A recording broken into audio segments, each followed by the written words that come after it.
مسجد الصباح هذا ها؟ اي صباح. مسجد الصباح. السلام عليكم ورحمة الله تعالى وبركاته. يلا السلام عليكم ورحمة الله وبركاته. مسجد الصباح.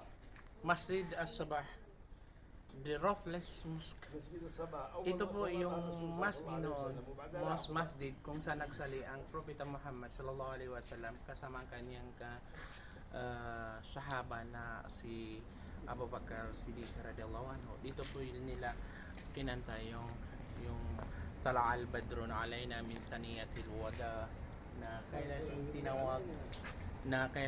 itong tinawag na Masjid Subah kasi dito siya nagsala ng subo at nung nagkaaraw daw ay hindi ma-distinguish nung mga Ansar kung sino ang propeta sa kanilang dalawa. So ngayon dahil sa respeto at pagmamahal ng Abu Bakar radhiyallahu anhu sa propeta Nabi Muhammad sallallahu alaihi wasallam, kinuha niya yung sahal, parang sahal niya at kinubiran niya ang Rasul para hindi ito maarawan, di ba?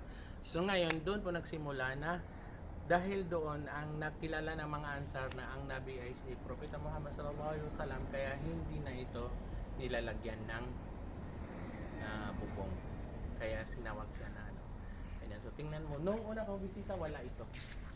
Recently lang po nila ito ginawa, pinaganda. Yan, tingnan mo.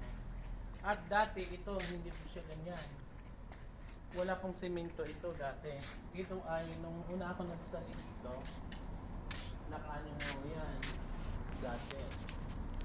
So, ito po ay sand at gravels pa. So, tingnan mo, pinaganda na nila kasi isa na po ito sa binibisita ng mga turista na galing sa mga malalayong lugar. So, thank you po.